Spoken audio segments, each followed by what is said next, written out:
Welcome back to my channel. இன்னைக்கு வந்து June 13. இன்னையிலிருந்து என்ன ஆயிடுச்சு, சர்டிபிகேட் வெரிஃபிகேஷன் வந்து ப்ராசஸ் வந்து டிஎன்இஏ ஆன்லைன்ல வந்து இன்னையிலிருந்து சர்டிபிகேட் வெரிஃபிகேஷன் ப்ராசஸ் ஸ்டார்ட் ஆயிருச்சு. ஜூன் 30 வரை வந்து சர்டிபிகேட் வெரிஃபிகேஷன்ஸ் ப்ராசஸ் இருக்கும். இப்போ நிறைய ஸ்டூடெண்ட்ஸ் வந்து பேரண்ட்ஸ் வந்து இன்னைக்கு காலையிலிருந்து ஃபோன் பண்ணி, ஆப்வியஸ்லி அவங்க என்னை எழுப்புனதே வந்து அவங்களோட ஃபோன் கால்ஸ் தான். நீங்க எப்பவுமே என்னை கால் பண்ணலாம். அவங்க ஃபோன் பண்ணி, சார் வந்து சைன்இன்ல உள்ள போகும்போது என்ன காமிக்குதுன்னா, no account found this with this mail வருது sir. No account found with this mail காமிக்குது சார், உள்ளேயே போக மாட்டேதுன்னு சொல்லி நிறைய பேரண்ட்ஸ் அண்ட் ஸ்டூடெண்ட்ஸ் வந்து ஃபோன் பண்ணி இந்த மாதிரி இருக்கு சார், உள்ளேயே போக மாட்டேதுன்னு சொல்றாங்க. இதுக்கு என்னன்னா, முதல்ல இருந்தே வந்து அவங்க வந்து ஒரு யூசர் நேம் கிரியேட் பண்ண பிறகு அப்பப்போ உள்ள போய் பார்த்துருந்தாங்கன்னா அவங்களுக்கு இந்த பிரச்சனை வந்திருக்காது. So okay, no problem. இப்போ வந்து அவங்க உள்ள போய் பார்க்கும்போது அவங்களோட அதிகமான கம்ப்ளைண்ட் என்னது, no account found with this mail. அப்படின்னா என்னன்னா, நீங்க இந்த மெயில் ஐடியில வந்து பதியலன்னு அர்த்தம்.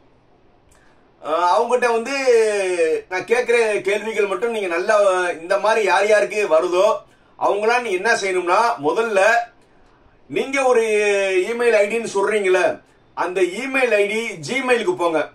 அந்த ஜிமெயிலோட மெயில் ஐடி தான் நீங்க இதுல கொடுத்துருப்பீங்க. நீங்க எந்த மெயில் ஐடி கொடுத்தீங்களோ அந்த மெயிலை ஓபன் பண்ணுங்க. அந்த மெயிலை ஓபன் பண்ணீங்கன்னா நீங்க ரிஜிஸ்ட்ரேஷன் பேமெண்ட்லாம் பண்ணீங்களே, அப்போ வந்து உங்களுக்கு அந்த மெயிலுக்கு என்ன வந்திருக்கும், டிஎன்இஏ ஆன்லைன்ல இருந்து நீங்க வந்து ரிஜிஸ்ட்ரேஷன் பண்ணீங்கன்னு சொல்லி ஒரு மெயில் வந்திருக்கும் கண்டிப்பா. அந்த டேட் ஓபன் பண்ணுங்க. அந்த மெயில்ல தான் வந்திருக்குன்னா அந்த மெயில் ஐடி தான், நீங்க பயப்பட அவசியம் கிடையாது.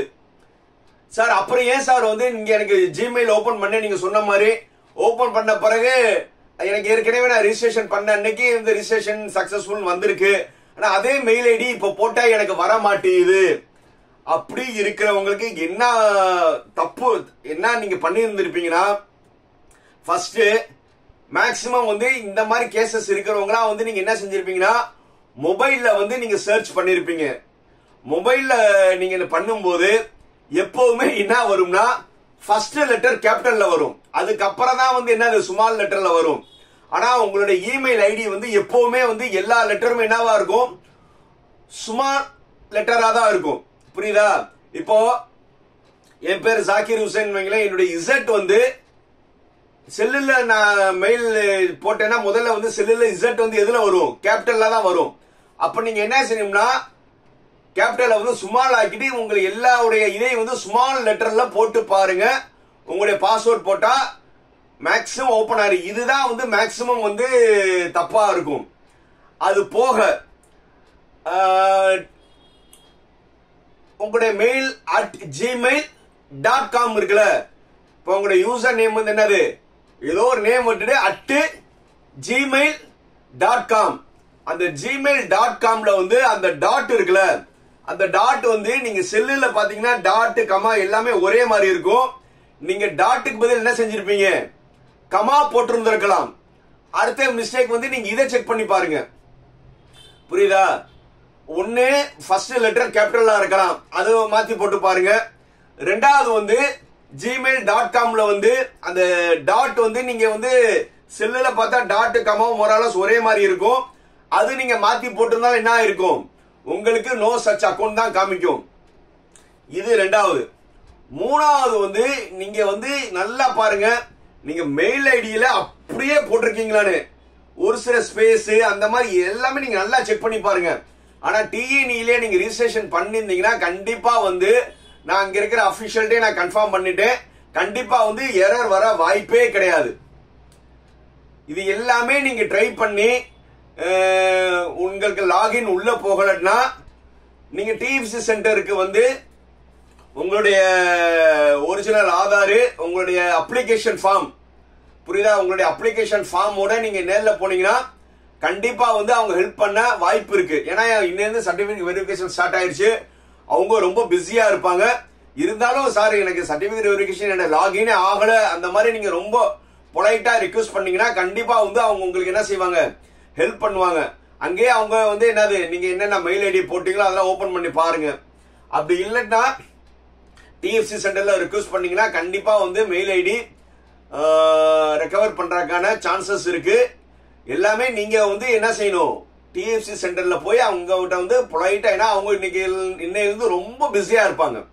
ஏன்னா சர்டிபிகேட் வெரிஃபிகேஷன் பண்ணணும்ல, அந்த நேரத்துல வந்து நீங்களும் இந்த இது பண்ணீங்கன்னா கண்டிப்பா வந்து நீங்க கொஞ்சம் பொலைட்டா ரிக்வெஸ்ட் பண்ணி, சார் எனக்கு லாகின் எனக்கு சர்டிபிகேட் வெரிஃபிகேஷன் எனக்கு ஓபன் ஆச்சா இல்லையான்னு தெரியல, அது பாக்குறது சார்னு. ரைட். அதுக்கப்புறம் வந்து நான் ஏற்கனவே நிறைய வீடியோஸ்ல சொன்ன மாதிரி யார் யார் டூப்ளிகேட் இந்த மாதிரி போட்டிருக்கீங்களோ அவங்க எது நீங்க ஜெனியூனா ஒரு இமெயில் ஐடியை ஒரு அக்கௌண்ட்டை மெயின்டைன் பண்றீங்களோ அந்த அக்கௌண்ட்டை மெயின்டைன் பண்ணிக்கோங்க. மிச்ச 2 அக்கௌண்ட்டை வந்து நீங்க டீஆக்ட் அங்க டிஎஃப்சி சென்டர்ல சொல்லி பண்ணிருங்க. இல்லையா ஃபியூச்சர்ல வந்து உங்களுக்கு அந்த கவுன்சிலிங் நேரத்துல வந்து பதட்டத்துல வந்து சார் ஓபன் ஆகாது,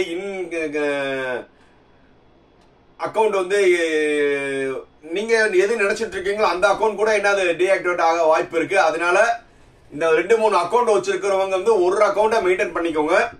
அதே மாதிரி நிறைய பேர் வந்து வேற ஏதாவது ட்ரஸ்ட்லயோ வேற ஏதாவது காலேஜ்லயோ அவங்க கிரியேட் பண்ணிருக்காங்கன்னா நீங்க அவங்ககிட்ட வந்து கேட்டுக்கோங்க, சார் சார் நீங்க வந்து எனக்கு அக்கௌண்ட் கிரியேட் பண்ணிருக்கீங்களான்னு கேளுங்க. ஆமா அவங்க கிரியேட் பண்ணிருக்காங்கன்னா கண்டிப்பா வந்து அவங்களுடைய காலேஜ் மூலியமா நீங்க போகணும்னா நீங்க அது உங்களுடைய முடிவு.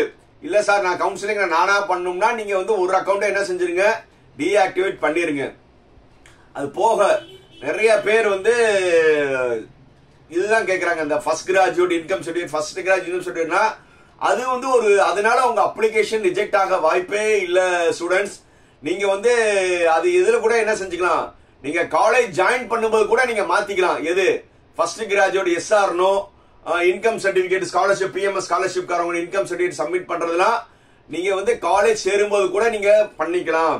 இப்போ வந்து நீங்க ஜூன் 30 நீங்க டெய்லி வந்து லாகின் ஓபன் பண்ணி உள்ள வந்து உங்களோட சர்டிபிகேட் வெரிஃபிகேஷன் ஸ்டேட்டஸ்னு இருக்கும். அதுல வந்து இன் ப்ராக்ரஸ்னா இப்ப பண்ணிட்டு இருக்காங்கன்னு அர்த்தம். இப்ப உங்க இது வந்து இனிமே பண்ணல பண்ணிடுவாங்க, இன் ப்ராக்ரஸ்னு இருக்கும். அது நீங்க ஒன்னும் கவலைப்பட வேணாம். சப்போஸ் அவங்க இன் ப்ராக்ரஸ்ல இருந்து உங்க சர்டிபிகேட் வெரிஃபை பண்ணி ஏதாவது மிஸ்டேக் இருந்துச்சுன்னா கீழே வந்து கொரின்னு சொல்லி நீங்க இந்த சர்டிபிகேட் வந்து அப்லோட் பண்ணுங்கன்னு சொல்லி போட்டிருப்பாங்க. அப்போ வந்து என்ன இருக்கும்னா உங்களுடைய லாகின்ல வந்து அந்த சர்டிபிகேட் அப்லோட் இடத்துல வந்து அன்ஃப்ரீஸ் பண்ணிருப்பாங்க. மேல ஒரு காலம் இருக்கும், நீங்க வந்து எந்தெந்த சர்டிபிகேட் வந்து அவங்க கொரின்னு அவங்ககிட்ட சொல்றாங்களோ அந்த சர்டிபிகேட்லாம் வந்து நல்லா கிளியரா வந்து ஸ்கேன் பண்ணி சிங்கிள் பிடிஎஃப் அவங்க 3-4 சர்டிபிகேட் வந்து உங்ககிட்ட வந்து கொரி சொல்லியிருந்தாலும் அந்த 3-4 சர்டிபிகேட்டும் ஒரே பிடிஎஃப் இருக்கணும். புரியுதா? ஒரே பிடிஎஃப் வந்து ஸ்கேன் பண்ணி அப்லோட் பண்ணிருங்க. ரைட். அது போக சர்டிபிகேட் வெரிஃபிகேஷன் பண்ண பிறகு உங்களுக்கு சர்டிபிகேட் வெரிஃபைட் கம்ப்ளீட்டட் சக்சஸ்ஃபுல் வந்திருக்கேன் கிரீன் டிக் வரும். அது ஆகிற வரை நீங்க டெய்லி லாகின் பண்ணி பாத்துக்கிட்டே இருங்க. அது ஆயிருச்சுன்னா உங்களுடைய சர்டிபிகேட் வெரிஃபை பண்ணிட்டாங்கன்னு அர்த்தம். அது பண்ண உடனே நீங்க என்ன செய்றீங்கன்னா மேலேயே வந்து உங்களுடைய கம்யூனிட்டி எல்லாமே போட்டிருக்கும். நீங்க அந்த கம்யூனிட்டியில இருக்கீங்களான்னு ஒரு தடவை செக் பண்ணிக்கோங்க. நீங்க பிசினா பிசி, எம்பிசினா எம்பிசி, எஸ்சினா நீங்க என்ன கம்யூனிட்டியில இருக்கீங்களோ அந்த கம்யூனிட்டி இருக்கான்னு செக் பண்ணிக்கோங்க. சப்போஸ் சர்டிபிகேட் வெரிஃபிகேஷன்ல வந்து நீங்க ப்ராப்பரா சர்டிபிகேட் கொடுக்கலன்னா அந்த கம்யூனிட்டி ஸ்டேட்டஸ் வந்து மேக்சிமம் வந்து ஓசிக்கு மாத்திடுவாங்க. ஏன்னா சர்டிபிகேட் எதுவுமே இல்லைன்னா அது ஆட்டோமேட்டிக்கா அவங்க எதுக்கு எலிஜிபிள், ஓசிக்கு தான் எலிஜிபிள். அதனால ஓசின்னு மாத்திடுவாங்க. எல்லாருமே வந்து இந்த இதை வந்து மெயினா பாருங்க. உங்களுடைய ரேண்டம் நம்பர், உங்க பேர் எல்லாமே இருந்த இடத்துல கம்யூனிட்டின்னு இருக்கும். அந்த கம்யூனிட்டி இடத்துல வந்து உங்களுடைய கரெக்டான கம்யூனிட்டி இருக்கான்னு செக் பண்ணிக்கோங்க. அது இல்லாம ஓசின்னு இருந்தா நீங்க வந்து என்ன செய்யணும், உங்களுடைய கம்யூனிட்டி சர்டிபிகேட் கொண்டு போய் டிஎஃப்சில மாத்தணும். ஏன்னா நிறைய சீட்ஸ் வந்து கம்யூனிட்டியில தான் இருக்கும். ஏன்னா நீங்க சாய்ஸ் ஃபில்லிங் நேரத்துல போயிட்டு சார் எனக்கு கம்யூனிட்டி காட்ட மாட்டேன் அந்த நேரத்துல எல்லாம் நீங்க பேனிக் ஆகவில்லை. இந்த இதை வந்து இப்பவே நீங்க செக் பண்ணிக்கோங்க. புரியுதா? ரொம்ப வந்து லாஸ்ட் இயர்ல நான் இருக்கும்போது நிறைய ஸ்டூடெண்ட் லெத்தாஜிக்கா இருந்து கவுன்சிலிங் நேரத்துல சார் எனக்கு கவுன்சிலிங்ல வந்து கம்யூனிட்டில இருக்கேன் எனக்கு ஓப்பன் ஆக மாட்டேங்குதுன்னா அதுக்கப்புறம் வந்து நம்ம ஒன்னாதான் டிஎன்இ ஆன்லைன்ல வந்து அவங்க டிஎஃப்சில வந்து எத்தனை இந்த மாதிரி பண்ணுவாங்க. அதனால வருமுன் காப்போம் மாதிரி நீங்க இப்பவே வந்து எல்லாமே ப்ராம்ப்டா வச்சுக்கோங்க. அது போக இன்னொரு மெயின் மெயின் மெயின் மெயின் என்னன்னா தயவு செய்து உங்களுடைய யூசர் நேம் பாஸ்வேர்டு யாருக்கும் ஷேர் பண்ணாதீங்க. ஏன்னா உங்களுடைய யூசர் நேம் பாஸ்வேர்டு நீங்க யாருக்கும் ஷேர் பண்ணீங்கன்னா அவங்க மேனிபுலேட் பண்றதுக்கான வாய்ப்பு இருக்கு. அதனால உங்களுடைய யூசர் நேம் பாஸ்வேர்ட் தயவு செய்து யாருக்கும் ஷேர் பண்ணாதீங்க. இது போக வந்து உங்களுக்கு வேற ஏதாவது டவுட்ஸ் இருந்துச்சுன்னா எப்போ வேணுமாலும் என்னை கால் பண்ணலாம், எனி டைம் என்னை கால் பண்ணலாம். ஸோ அதனால சார் லேட் நைட் ஆயிடுச்சு, ரொம்ப ஏர்லியரா கால் பண்றேன்னு சொல்லி நீங்க ஃபீல் பண்ண வேணாம். ஏன்னா உங்களுடைய ஃபீலிங்ஸ் வந்து எனக்கு தெரியும். சார் ஏதோ ஒரு கேட்கறக்காக தான் நீங்க ஃபோன் பண்றீங்க, அதனால வந்து நீங்க அதை ஒரி பண்ண வேணாம். சார் டைமிங் வந்து லேட் நைட் ஆயிடுச்சு, ஏர்லியா நம்ம சாருக்கு கால் பண்றோம், அதெல்லாம் நீங்க நினைக்க தேவையில்லை. ஏன்னா எனக்கு தெரிஞ்ச இன்ஃபர்மேஷன் உங்களுக்கு சொல்றதுக்கு நான் ரெடியா இருக்கேன். என்னுடைய பேர் தெரியும், ஜாகிர் ஹுசைன். என்னுடைய செல் நம்பர் 9842376822.